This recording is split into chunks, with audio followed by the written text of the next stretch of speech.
si Cartesi, tas more on glues naman. Para ito kay Sanford, pwedeng ganun pa rin yung maging route. Pero baba nila dito yung Phobius. Kasi nga naman meron silang mga heroes that has dashes. And ayaw naman nila yon para mazone ang agad. Hayabusa has been banned para talagang fix na rin na boss 4 or kay Super Friends mapunta yung Kimi. Parang mahihirapang pumili ng jungle dito ang side ng Onyx Philippines. A lot of assassin bans. Natanggal yung top 3 jungle assassins na pwede nating mapanood. But the Suyu is still available to take. Nabanggit to kanina na midnight. Ano pa bang choices yung natitira natin dito? Maybe the Lancelot once again. In-enforce naman na naman ng PLPH dito yung Lancelot ni King Kong. Pero pwede naman nilang i-relegate na yun sa last pick. Kasi they want to be able to secure either yung XP matchup or yung jungle. Pero ayun na nga, kinuha na nga ata nila yung Lancelot. Siguro ang hinaharap dito ng Onyx Philippines is yung XP matchup, no? Hintay muna nila lumabas yung hero ni Sanford before they take up any hero for Kirk. So, Glue ulit, glue ulit. Glue Edith, maybe? Uy! Oh my goodness, ayan na. Alam mo, Pomi, Chantel, Yes. 4 na araw kong hinihingi itong Lolita. Kanina ka naka-Lolita ako kasi magandang counter siya laban kay Kimi. At mukhang makikita natin yan in a very crucial game number 5 sa kamay ni Daddy JP. Matagal-tagal na rin huling beses nating naisigaw yung Numinon Blast sa loob ng isang Land of Dawn game. Pero ngayon mukhang makikita na natin muli at sa Grand Finals pa nga lalabas. Last pick here para sa side ng Onyx Philippines. Naghahanap pa sila ng XP lane. Ano kaya ang papalarin nila kay Kirk? Open yung Edith na talaga namang comfort pick niya. Oh, pero Terizla, para pang ano nila dito just in case. Kasi yung penalty zone, as much as we want na parang penalty zone sa 5, pero kasi yung cooldown naman niya is medyo mabilis. So maganda siya against Luminum Blast para ma-disrupt mo na agad. Even yung continuous mo na skills din and yung execution strike rather. So ang ganda ng bitaw dito. Mabilis naman sila makakapunta sa mga pwedeng positioning because of the portal. Kasi di ba normally ang problema with Terizla is the mobility. That's true. But that is answered with that chip pick from Onyx Philippines. At buti nga nabanggit mo din no? Dahil pa naglaban-laban naman na, especially dikit-dikit ang side ng TLPH on this first pick, Luyi diversion. May malaking tsansa na makakita tayo yung 5-man na penalty zone na inaabangan din natin. Nagbabalik ang Lolita para dito sa game number 5 at nilabas na rin ang Terizla ni Kirk. This is going to decide kung sino na naman ang makakalamang in this Grand Finals series. Welcome to the Grand Finals game number 5. Huwag na natin patagalin pa, casters, pasok! Sa larong ito, hindi lang galing ang susubukin. Puso, tiwala, tibay ng loob, pati na rin ang mga heroes na gagamitin. Huminga naman lalim dahil sisimulan na natin ang game number 5. Grabe, gusto ko lang saluduhan ng ating mga coaches sa napakatinding basagan ng utak dito sa laban na ito. Who would have imagined na lalabas yung matagal lang inihiling ni Midnight na Lolita? 3-1. Rehearsal pa lang, sabi ko na may maglololita eh. Pero ito, pinagpaparal si JP. Napanig naman yung duration na walang bulwark dito, no? Or yung shields mula dito sa isang Lolita. Pero ang madaya kasi dyan, yung naibabalik yung stun tsaka yung traction pulse. Let's talk about kung bakit nga ba ina-expect rin ni Midnight itong isang Lolita nga. Dahil nga, nagkaroon ng rise onto Akimi pick eh, di ba? Yeah, ang daming projectile na binabato ng mga flex heroes niya, lalo yung Kimi, no? Even yung mga marksman, ang daming projectile, yung mga tulad nila Granger, yung kay mga Moskov, dito as may bottom lane, pressure. Okay, pinipigilan na makalapit. Pero masakit din talaga mga bala mula dito kay Oheb. Pero bukod siguro doon sa sa pag-shield, yung Numinum Blast kasi pwedeng pambasag doon sa gagawin ni JP na portal play, di ba? Yeah, ano siya, pang-counter ng set from the enemies. Pero ang kinaganda sa last pick ng Onyx, no, it solves yung engage ng TLPH kasi you have this amazing frontliner in the form of the Terizla na nag-e-enjoy usually kapag may kalabang glue. Kasi kapag sa second skill, yung glue, pag tinamaan ng isang hammer lang mula kay Kirk, si Sanford dito, is ang laki ng balik buhay. Oo, yung revenge strike and even yung execution, di ba? Sobrang crucial here for Kirk. And you've mentioned that. Kung kaya hindi rin sila basta-basta mabully dito sa top lane. Pero balik tayo, mid lane, Super Prince being targeted here. Oy, naku, napaflicker din! Super Prince, ang baba na buhay, pero fast off with the fast off execution of retribution na ginamit na rin ni King Kong. Mapapatay si Chalian, siya magiging unang dugo. Habang JP naman ngayon, aatras na rin, ibibigay yung pagong sabay balik muna si King Kong dun sa kanyang purple buff.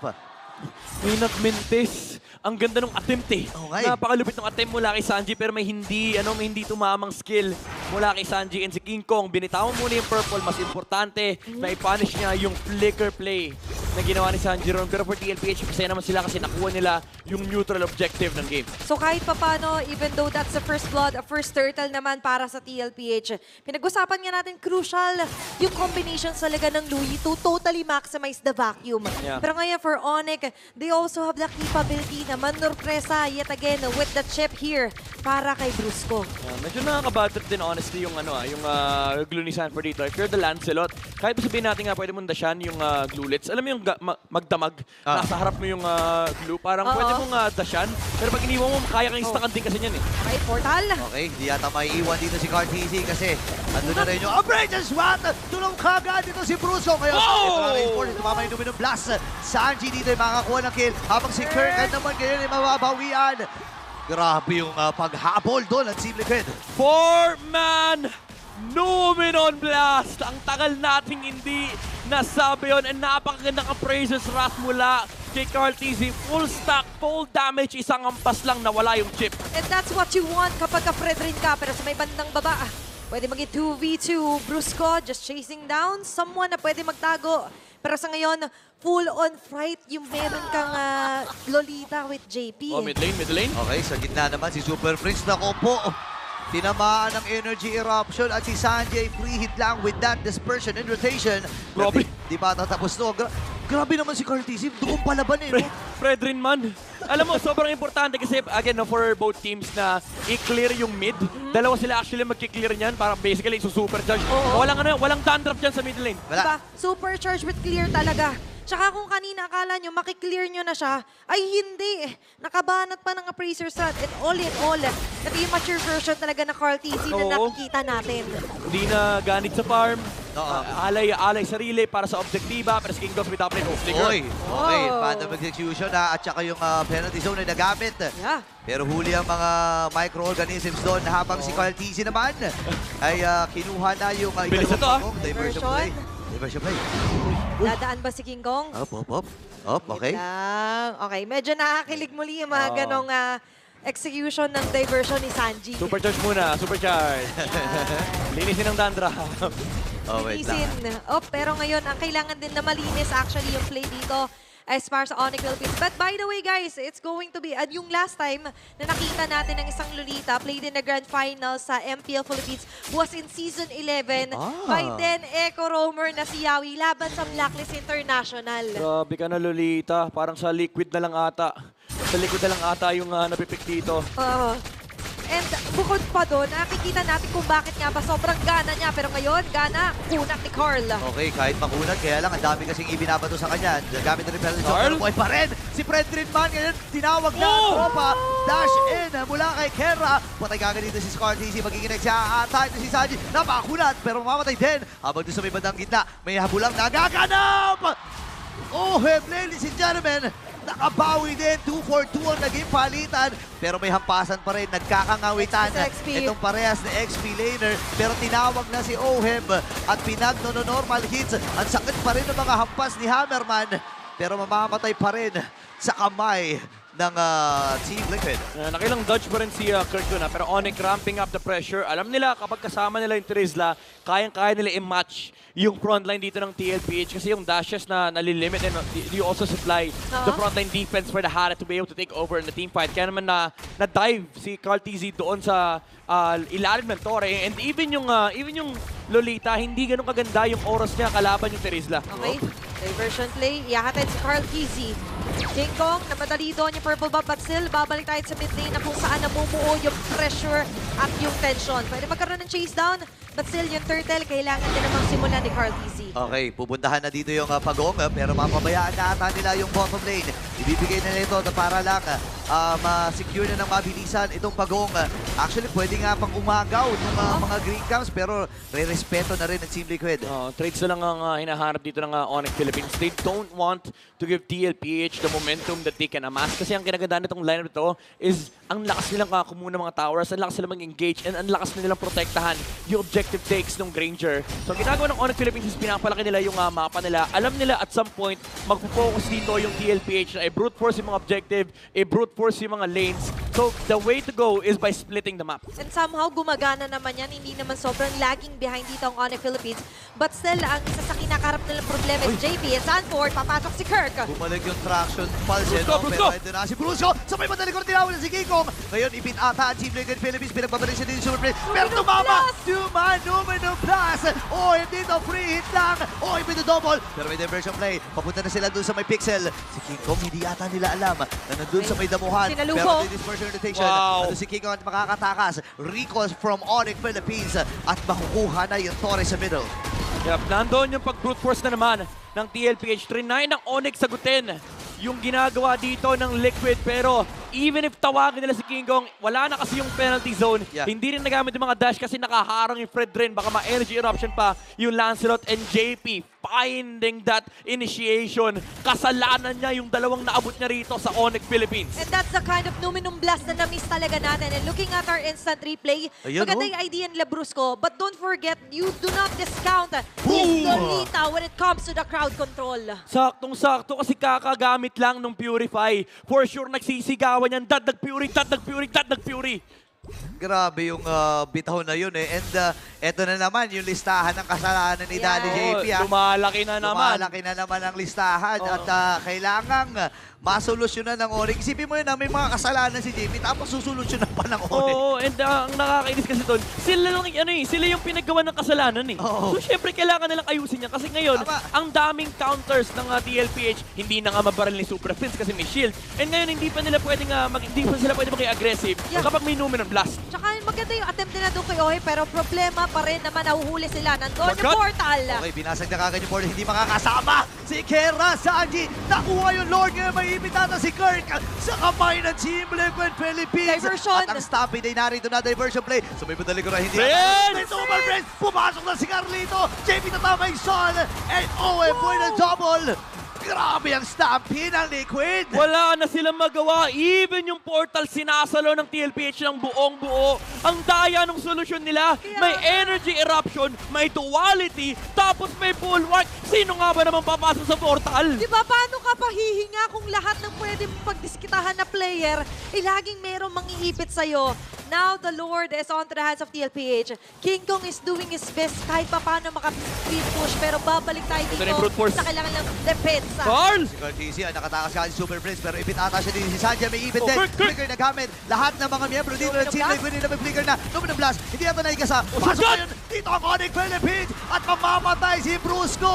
Yung Lord ay nagbabasag lang ng tono sa gitna. Pero si Kirk, ang baba na rin buhay. Patay na kagad si Sanjay. Pasok din Oh, no. si King Kong. At itong si JP ay matutunaw din mula sa Tornos. Maganda yung punish na naharap dito ng Onyx Philippines. Kumasa na yung Numinum Blast. Kirk as well with the penalty zone. And then si Brusco nag-flicker in. Dinala niya na yung mga kakampi niya na wala nang sagot from TLPH. Naiwan din si Carl TZ sa likuran. So hindi nila ma-resolve yung mga dashes dito di King Kong. Malaking factor din talaga na hindi nag-hit yung Numinum Blast dito ni JP. Sobrang crucial ng part na yun, Burrito. Yun nga na-cancel eh. No? Akala ko may ilalapag na sobrang sakto sana at mababaliktad yung sitwasyon. Yeah. Kung nangyari yun, magandang sabihin natin heads up play para dito sa Onyx Philippines.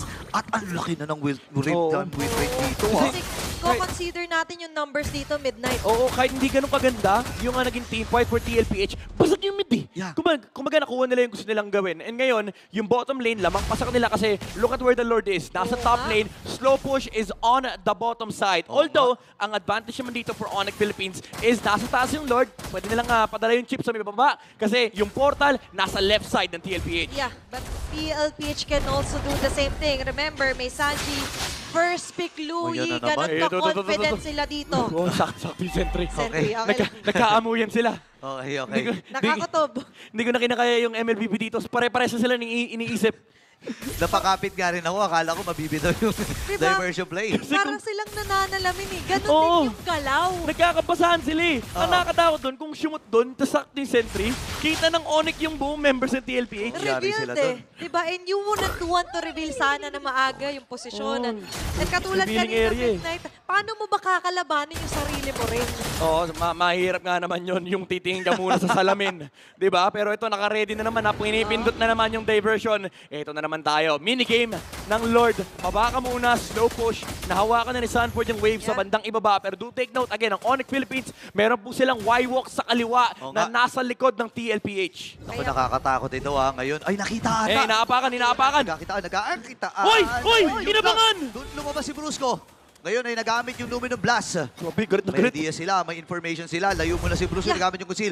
Pero andito yung diversion. Sinundan! Limang miyembro ng Team Liquid Philippines! Lord! Pero yung Lord, binaburst ang agad din ng Onyx.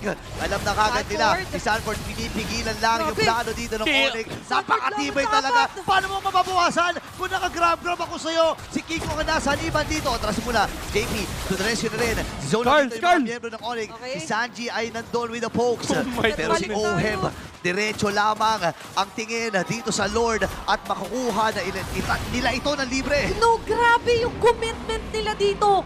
Yung Luminous hindi man mag-hit, pero hindi nila sinukuha na kunin si Brusco. Oo, talagang sinundan nila. Pero Oo. maganda yung call eh. Ang ganda ng bait ng Onyx Philippines. Kumbaga, na-maximize nila yung pag-ahabol ng TLPH dito kay Brusco. Pero si Sanford, ito yung maganda sa bagong rework.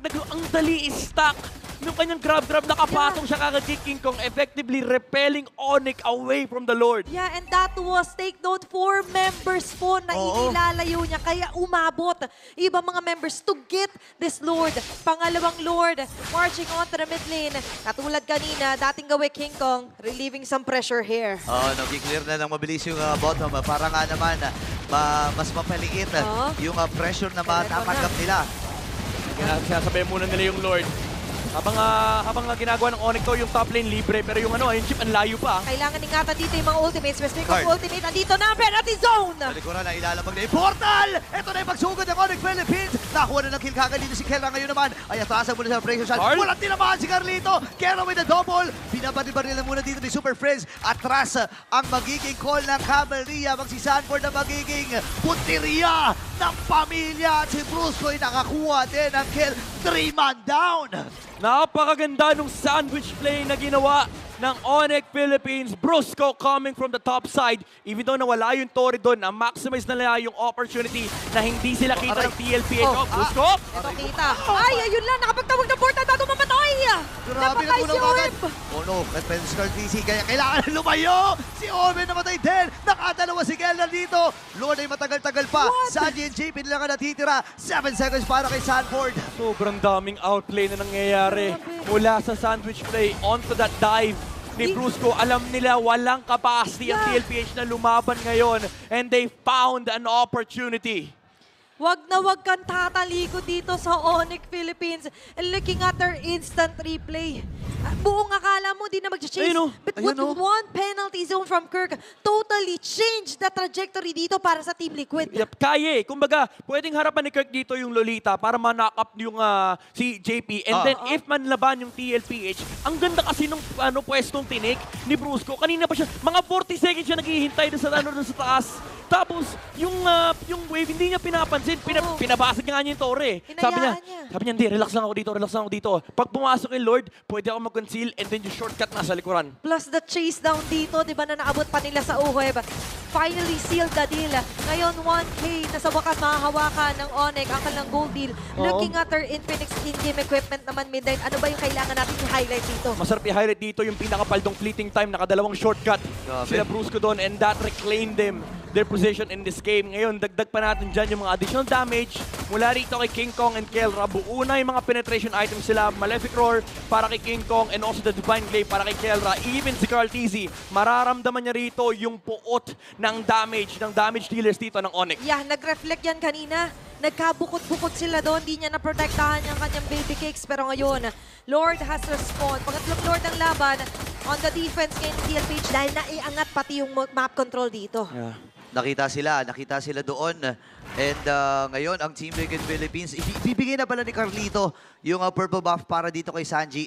And ang Onyx ay ganun uli, hindi uli nagpapakita sa mapa. Yeah, no, it's all about delegating muna kung sino yung mga pwede muna na magpakita. Oh, ito lang yung downside, no, na meron kang assassin jungle. Pero may chip kasi. So, ang pwedeng gawin dito ng Onyx Philippines is against split, pero hawak ni Sanford yung Y-walk.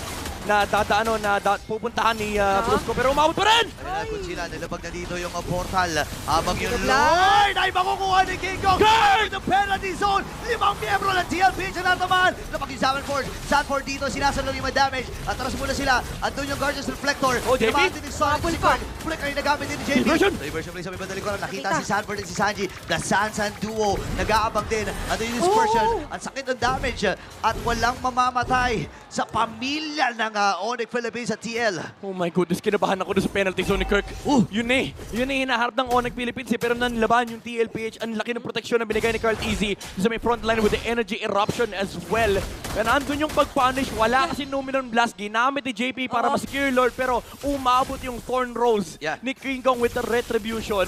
Ang maganda rito for Onyx Philippines is sobrang disiplinado nila. Sabay-sabay sila ng-disengage. At totoo yun, tinamaan lahat ng kailangan tamaan eh. Without penalty zone where Kirk. Pero ngayon, by getting the Lord, makakaabante na naman ng gusto ang Onyx Philippines. Kelra marching on the bottom side, mid lane naman ang puwersa ng Super Fam. Okay, kumakapit lamang dito ang Team Liquid Philippines. Inaantay ang pagsugod ng Super Family. Yung Lord ay nasa may bandang itaas at doon na sila nakatingin. Okay, nakatingin ng lahat sa kung ano nga ba magiging next move dito nila Kirk.